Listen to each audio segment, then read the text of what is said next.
Oof. Box number 1 and box number 2. Box number 2 isn't as heavy as box number 1, but I'm happy to have them both. And how are you feeling? You got John Riggs here with another blind pickup. I know one game that's in one of these boxes, and that one game was what got me to these boxes. Well, what happened was, every once in a while somebody's, selling off their collection, slimming it down a little bit, and other people sometimes will be like, hey, I have these things. And I'm like, you know what? I do like to sell games on Whatnot, where I bring the convention to you, and I do love the new Encore app, which is like Whatnot, but not a live auction. You see, Whatnot is good for the live auctions, where you can do a bunch of games all at once. And then Encore is great, because it's like, here's the game, and it's going to be posted for a few days, and just bid on it along the way, and then when it ends, it ends. You set it and forget it. I love that. So helping someone else out, saying, hey, you know what? I'll grab what you got. And in turn, nice little unboxing video. It's a little surprise for me. I know one game that's in here. This is courtesy of 8-Bit Esquire, who actually has a YouTube channel. You might want to check it out. And that's when somebody tagged me saying, like, because he was the one who posted, like, hey, here's the list of games I'm selling, priced out individually. The prices were decent. And then somebody tagged me saying, oh, I'm surprised somebody didn't grab that game. John Riggs, tagged me in it. And I was just like, oh, man. I was like, wait, are you selling games? Hold on now. And it's harder for you, too, because I've done these videos in the past. And this is a true story. I lost my regular annual sponsor on this channel. I had a regular sponsor that every month I would do a video from them, and the money that would come in, I would use that money to buy a lot of games, usually about once a month, either from somebody else or at conventions. That was kind of my convention spending money. And then I'd use those games to turn into a video, and then in turn also use those games to just put up on Whatnot and put up on, well, Encore now. It was just Whatnot back then, because that was my way of like, well, if you can't go to a video game convention, I'll go to the conventions, buy a bunch of cheap games, and then sell them cheap on Whatnot. And Encore now, right? So, never mind about all that. Let me open this up. $1,100. I'm going to tell you up front. I paid $1,100 out of my own money this time. Like I said, in the past when I've done these videos, $1,000 blind box here and there. Fun to do for the channel. It's always kind of fun to do an unboxing video. Every once in a while there might be a game or two that I keep for myself too. Even though I know I'm trying to get rid of games. So is life. It's the circle of collecting. I'm not a collector. I just happen to have a collection. He had other games too, but I was more interested in the cart-based stuff. So I was like, any Nintendo, Super Nintendo. He also had GameCube, and I was just like, you know what? In my Whatnot streams, I do get a lot of people asking for GameCube, and honestly, I'm so more used to cart-based stuff. But I was like, well, the GameCube games, go ahead and throw those in there too. And we worked out a deal, and I hope we're both happy with it. I know I was happy with it. I wasn't happy with the fact that it came from my own money, not the sponsor's money, if you know what I mean. So, I have to find a new sponsor. And in the meantime, I was like, you know what? I'll just pay for it, and then hopefully I'll recoup it thanks to Whatnot and Encore. So make sure you check out both of those links in the description. Both of them are apps. I use them very well. This is my shill shank, by the way. The old shill shank redemption, if you will. What do we have over here? The word I'm thinking of. Every game individually wrapped here. Above and beyond, out of the way, and I do reuse bubble wrap, so thanks to getting these lots and things like that, I haven't had to buy my own bubble wrap. Well, no, that's not true. I actually bought some bubble wrap just for my Kickstarter when I with Choo Choo Mimic last year. So I bought some bubble wrap for that. For the other standard stuffs, I haven't had to buy bubble wrap in I can't tell you how many years. Okay, well, I guess we're just gonna go through it, and I'll put them back in here. They are wrapped in groups of 4 or 5. That's good news. And again, there's 2 boxes, so we'll see if the battery holds up here. I'm just gonna put them all over there, and then that way it gives you a thing to put them back into the box. And then I'll also test all of these and everything. I'll take them through with a 1-up card at least once and test them and make sure they all work. They should all work, but I like to see for myself that they work. You know what I mean? Like, I don't want to just buy something, not test it, and then let it go, and then have it come back to me saying, hey, this didn't work. I was like, I should have at least looked at it. But sometimes it's nice, like, once I pop it in and, like, play it for a couple seconds to make sure it works, I'm just like, oh, this is fun, and I end up playing it for a while. So it's a little reintroduction to a lot of games for myself as well. Nintendo 64 in here as well. And then here are the GameCube games. Okay, so we're going to see GameCube. We might do GameCube first, since we're already right here. And I already see a game through the bubble wrap that I'm already like, ooh, that is a good one. I need to do more GameCube videos on this channel. I'm not as I love GameCube, but when it came out, that's right when I got a full-time job, I got a girlfriend, I was working a lot of times and, you know, hanging out with her and stuff like that and everything. I loved my GameCube, but I was doing a lot of other stuff at that time too. So I wasn't as deep into GameCube as I was all the consoles prior. As much as I love GameCube and even the consoles afterwards. You know what I mean? You know what I mean. Getting old, growing up, you know, whatever. All right. So here's what we have for GameCube. And I decided, you know what? I'll take your word for it. Whatever. It's all good. NBA Street Volume 2. We're off to a swimming start. You know, I never played this, but it actually looks pretty good. You see, I didn't have as much time for GameCube like I was talking about earlier. So there's a lot of GameCube games and that generation and beyond's games I've missed because I was too busy doing other stuff. So I would just have to find the games I liked and just play those. I couldn't just play a little bit of everything like I did back in the day. Oh, this is a good one. Beautiful Joe, Red Hot Rumble. WarioWare for the GameCube. This was my introduction to WarioWare. I know there was a WarioWare game on Game Boy Advance, but this is the WarioWare game I played first. Very cool to see Geist in this. Killer 7, Donkey Kong Jungle Beat, Donkey Konga, and even though the bongos were not included, I do have a pair of Donkey Kong bongos, so I'm happy to have these. Gonna make that work. Actually, that might be a bundle package. I might do the bongos with these games. We'll see. And the game I'm like, ooh, Billy Hatcher for the GameCube. Sega exclusive Billy Hatcher. This is a GameCube exclusive by Sega. And if you've played this, you probably already know. If you haven't played it yet, man, it is like old school. It is that early 2000s, late 90s Sega that I love. Like if you were really into, like, let's say Sonic Adventure for the Dreamcast, this could have been a Dreamcast game. In fact, I would have loved it if this was a Dreamcast game. But happy it's on GameCube and happy I have this one. And I'm also happy that I already got a copy for myself, personally. I don't need a second one. This one's going up online sometime soon. It's missing the manual, though. It's okay, though. I'm okay with that. 68? What's that doing there? Anyway. Yeah, so no manual, but watch out for it. Looks like that concludes the Game Boy. Whoop. Game Boy, GameCube, game parallelogram, why not? All right, I don't know if these, and again, I don't know if these are all of the, there's another box full of stuff. So, here are some Nintendo 64 games.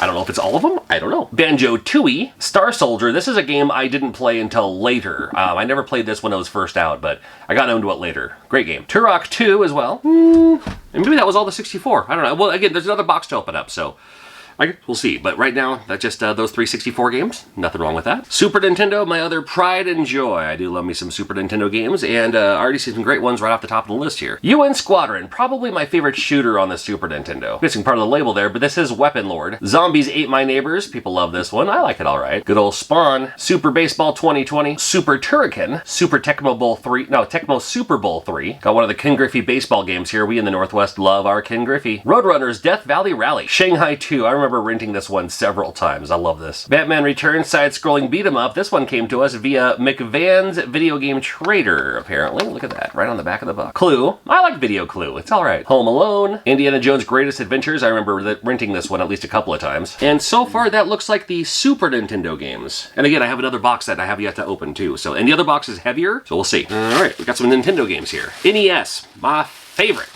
because NES is any best. Here we go. Got NES Open Tournament Golf, Pro Wrestling Classic. We have Predator. I have to laugh because when I was going for a complete set for NES games several years ago, I was getting close. I had a lot of the heavy hitters out of the way, like early on. I had a lot of the heavy hitters out of the way before the huge values when I picked them up like in the late 90s, early 2000s. And when I was at like 625, 630 unique games, I was looking at my list, I was like, oh, weird.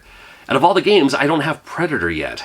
Just one of those things. So whenever I see Predator, it's like, oh, there's that game. Tiny Toon Adventures, one of my favorite platformers on the NES. Top Gun, that used to sell for $1.99. Not just X-Men, but they also included the manual. How cool. So here's X-Men.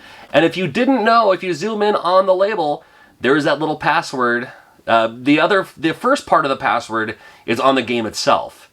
That says you have to hit select and then hit those buttons and everything too, so. Yeah, that was kind of fun. Always gotta have a Mario Duck Hunt. Super Spike V-Ball, excellent volleyball game. Tetris, classic. We have Ice Hockey, Iron Sword. I'm gonna have to put my buddy Fabio's label on this one. Mickey Mousecapade, even though when you pop it in, it just says Mickey Mouse, but we know. Kabuki Quantum Fighter, love this game, such a great game. Sesame Street ABCs, I have fond memories. Wait, was this ABC or 1, 2, 3? This is ABC. I have fond memories of my kids playing this game when they were much younger, as well as Sesame Street 1, 2, 3. Big Bird's Hide and Speak, Spider-Man Return of the Sinister Six, and here is that game we were talking about, Princess Tomato and the Salad Kingdom. I have a whole other box to go through, and this is the one game that, thanks to somebody tagging me and saying, yo, this is the game and nobody's picked it up yet, well, this is the reason here. It's just, I just love the box art for it and everything too. Now I have my copy, I mean, I'll get rid of my entire collection. My copy of this is the one game I will never get rid of. I'm not as bury me with it obsessed with the game, right? Like if something happens to me tomorrow, I'm just like, sell everything, sell that game, whatever. Fond memories with it. I just love this one. All right, let's open up the other box and see what we got here. Again, another thing I love to do is visit video game conventions. It gives me a chance to hang out and meet people personally, and also gives me a chance to, you know, shop around a little bit and see what all's out there and everything. And my convention schedule is packing up pretty nicely so far. There's still some more to be announced, and even though they haven't announced it yet or not, I'm going to tell you, since you're still here, and I appreciate you hanging out with me, that I will be at Game On Expo in Phoenix. That's coming up in April, from April 4th through April 6th. April 12th is my birthday, and there's a good chance I'll be at SideQuest Expo. That's in Portland, Oregon at the Doubletree. The Doubletree Inn.